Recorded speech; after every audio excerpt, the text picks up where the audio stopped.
एक सवाल आपसे पूछती हूँ।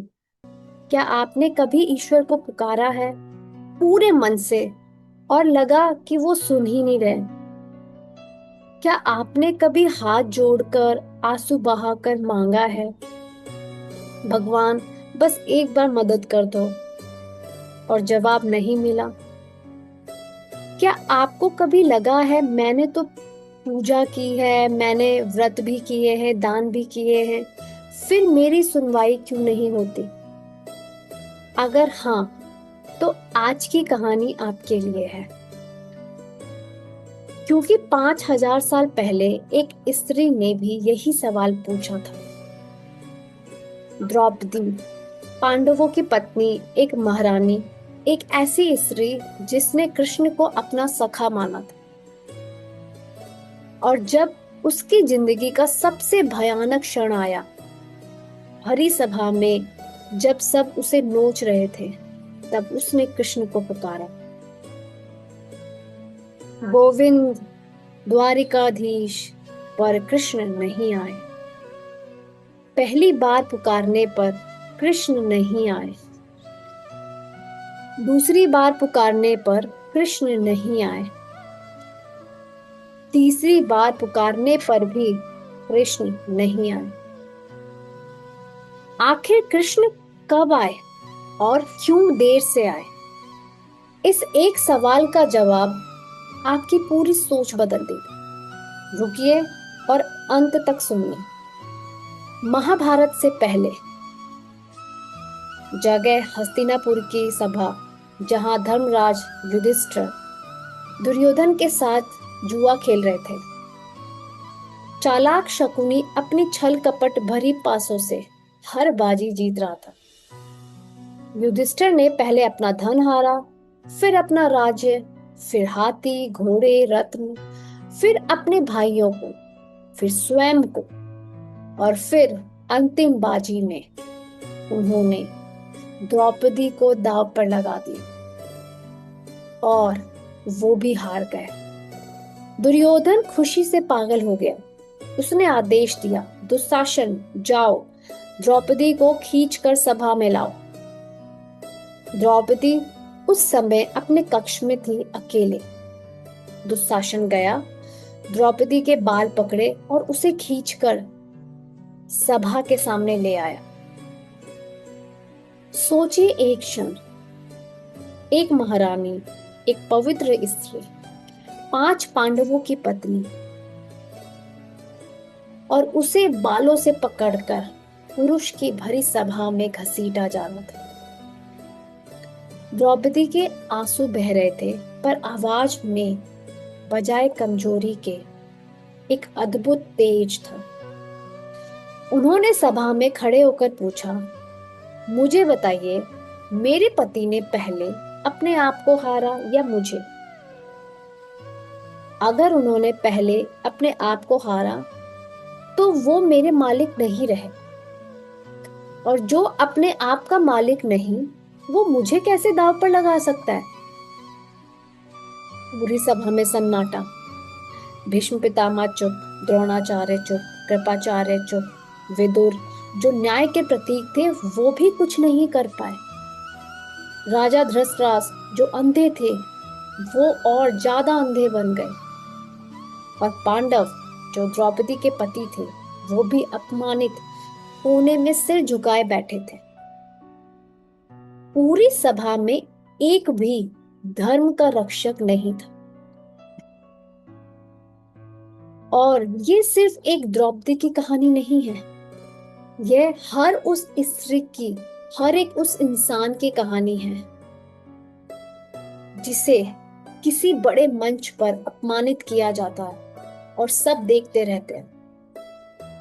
जब कोई खड़ा नहीं होता, जब सब जो बड़े हैं वो चुप्पी साध लेते हैं, तभी दुर्योधन ने और भी घिनौना काम किया। उसने कर्ण की तरफ देखा, कर्ण ने कुछ कह दिया और दुर्योधन ने आदेश दिया, दुशासन, द्रौपदी को निवस्त्र करो। द्रौपदी के पैरों तले जमीन खिसक गई। दुशासन ने उसकी साड़ी का पल्ला पकड़ा और खींचने लगा। अब सुनिए ध्यान से। पहले द्रौपदी ने क्या किया, उसने अपनी साड़ी को अपने ही हाथों से पकड़ा, अपनी पूरी ताकत से साड़ी को रोकने की कोशिश की। एक हाथ से अपने पूरे बॉडी को कवर कर रखा था, दूसरे हाथ से साड़ी को खींचा। पर दुशासन बहुत बलवान था।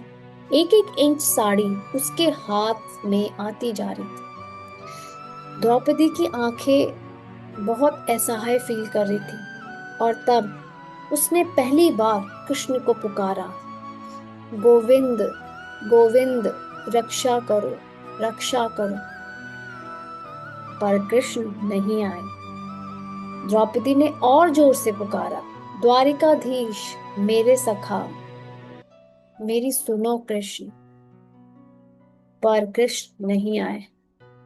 द्रौपदी ने रोते हुए पुकारा, मधुसूदन, केशव, मैं तुम्हारी शरण में हूं, मेरी रक्षा करो। पर कृष्ण नहीं आए। आप जानते हैं क्यों नहीं आए कृष्ण? और बहुत ही गहरा इसके पीछे रहस्य। क्योंकि द्रौपदी जब कृष्ण को पुकार रही थी तब भी उसका एक हाथ अपनी साड़ी पर था। एक हाथ से वो अपनी लाश अपने आप से बचाने की कोशिश कर रही थी, दूसरे हाथ से कृष्ण को पुकार रही थी। और कृष्ण वहीं थे पर आ नहीं सकते थे। क्यों? क्योंकि कृष्ण का एक नियम है, जब तक तुम अपनी ताकत पर भरोसा रखते हो, मैं नहीं आता। जब तुम अपना सब कुछ छोड़ देते हो, बस उसी क्षण मैं आता हूं। एक ऐसा क्षण आया, द्रौपदी थक गई। उसने महसूस किया, मैं अकेले नहीं बचा सकती। मेरी ताकत काम नहीं आ रही, मेरा पति काम नहीं आ रहा, बड़े बुजुर्ग काम नहीं आ रहे हैं। अब मेरे पास कोई नहीं है सिवाय कृष्ण के। और तब द्रौपदी ने वो किया जो शायद आध्यात्मिकता का सबसे बड़ा एक्ट है।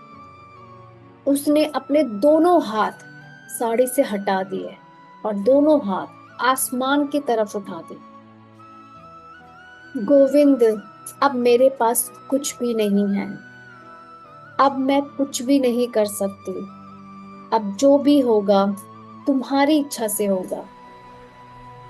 मैं पूरी तरह तुम्हारी शरण में हूं। और उसी क्षण कृष्ण आ गए। पर आंखों को दिखे नहीं, चमत्कार दिखा। द्रौपदी की साड़ी बढ़ने लगी। दुशासन खींचता रहा पर साड़ी खत्म ही नहीं हो रही थी।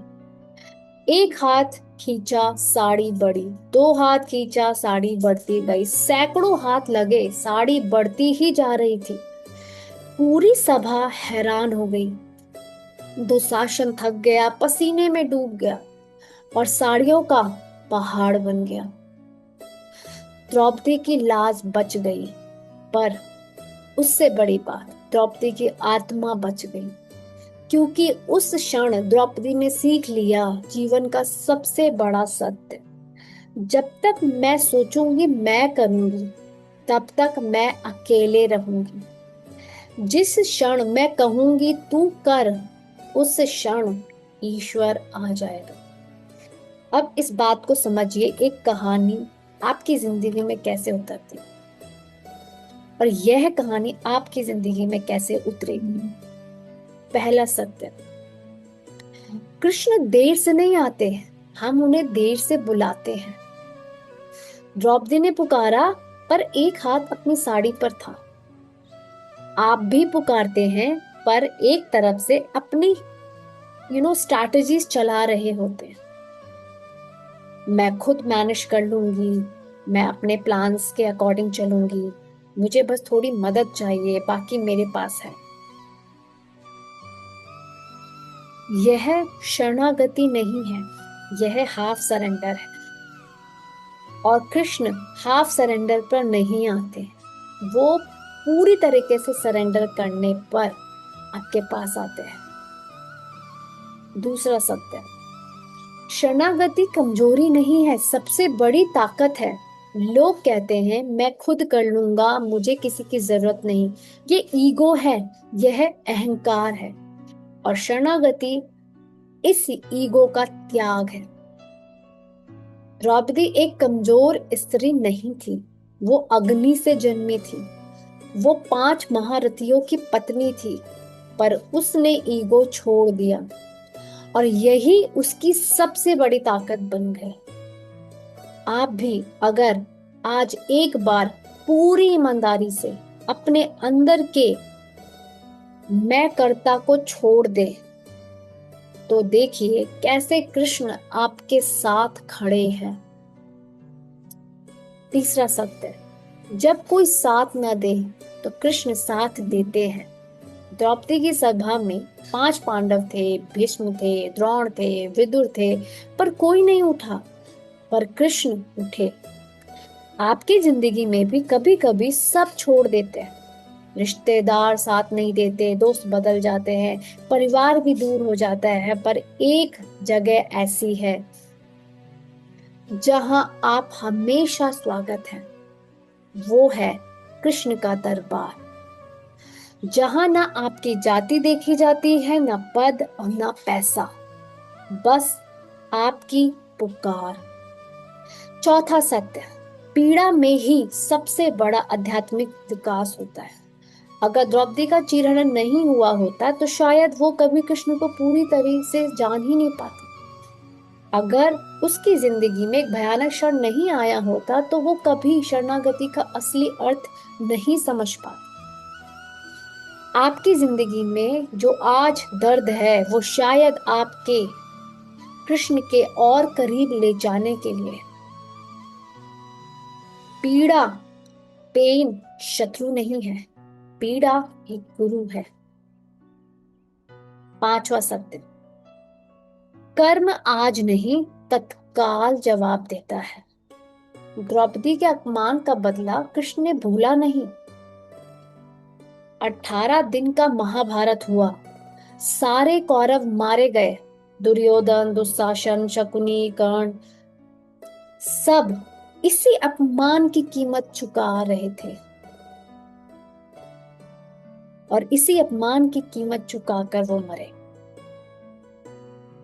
आपके साथ अगर अन्याय हुआ है तो चिंता मत कीजिए, ईश्वर सोता नहीं है, बस कर्म का समय आने दीजिए। अब वीडियो रोकिए, इन 5 सवालों के जवाब अपने अंदर ढूंढिए। पहला, आज आपकी जिंदगी में कौन सा चीरहरण चल रहा है, कौन सा दर्द है जिसे आप अकेले लड़ रहे हैं। दूसरा, क्या आपने कृष्ण को पूरी तरह पुकारा है या एक हाथ अभी भी अपनी साड़ी पर है, यानी अपनी स्ट्रैटेजीज पर है। तीसरा, क्या आप शरणागति को कमजोरी समझते हैं या आपने महसूस किया है कि ये एक असली ताकत है। चौथा, आज कौन आपके जीवन में साथ नहीं दे रहा, क्या आप उनकी उम्मीद छोड़कर कृष्ण की उम्मीद कर सकते हो। और पांचवा, अगर आज आप बिल्कुल द्रौपदी की तरह अपने दोनों हाथ उठाकर कहे गोविंद अब तू ही कर, अब तू ही संभाल मुझे, तो आपके अंदर क्या महसूस होगा। एक बात याद रखिए, कृष्ण ने बाद में द्रौपदी से पूछा, सखी मुझे बताओ तुमने मुझे कब बुलाया था। द्रौपदी ने कहा, जब दुशासन मेरे बाल पकड़कर सभा में लाया था। कृष्ण मुस्कुराए, बोले, नहीं सखी, तूने मुझे तब नहीं बुलाया था, तब तू अपनी शक्ति पर भरोसा कर रही थी। द्रौपदी सोच में पड़ गई। कृष्ण बोले, तूने मुझे तब बुलाया जब तूने अपने दोनों हाथ छोड़ दिए, तब तक मैं तेरे पीछे खड़ा तेरा इंतजार कर रहा था। तो कृष्ण आपके पीछे भी खड़े हैं हर वक्त, बस आप उन्हें देख नहीं पा रहे हैं। तो जो भी मुझे सुन रहे हैं, हमेशा ध्यान रखो, कृष्ण आपके पीछे ही खड़े हैं हर वक्त, आप उन्हें देख नहीं पा रहे हो क्योंकि आप अभी भी अपने मैं कर्ता में डूबे हैं कि मैं कर लूंगी, मैं ये कर रही हूँ। आज एक शुरुआत कीजिए, सुबह रोज बस एक बार दोनों हाथ जोड़कर कहो, माधव, हे कृष्ण, आज का दिन तुझे अर्पित है, जो है तेरी इच्छा से हो, मैं सिर्फ एक माध्यम हूँ। फिर देखिए कैसे आपकी जिंदगी बदलती है, क्योंकि जिस पल आप कहेंगे मैं नहीं कर सकता तू कर, उस पल कृष्ण खड़े होंगे और तब दुनिया की कोई भी शक्ति आपको हरा नहीं सकती, क्योंकि जब स्वयं कृष्ण भगवान आपके साथ हो तो आप अकेले कहाँ हैं। गोविंद द्वारिकाधीश। जय श्री कृष्ण। अगर द्रौपदी की ये कहानी और शरणागति का ये सत्य आपके दिल तक पहुंचा तो 3 काम कीजिए। पहला काम, इस चैनल को सब्सक्राइब कीजिए और आने वाली वीडियो में हम महाभारत के और भी छुपे रहस्य खोलेंगे। दूसरा, ये वीडियो उस एक व्यक्ति को भेजिए जो आज अपनी जिंदगी में अकेला लड़ रहा है, थका हुआ है, हारा हुआ है। तीसरा, कमेंट में लिखिए गोविंद अब तू ही कर, ताकि मुझे पता चले आज आपने सच में हाथ छोड़ दिए हैं। मिलते हैं अगले वीडियो में, तब तक अपने दोनों हाथ आसमान की तरफ उठाना मत भूलिए। हरे कृष्ण। जय श्री कृष्ण।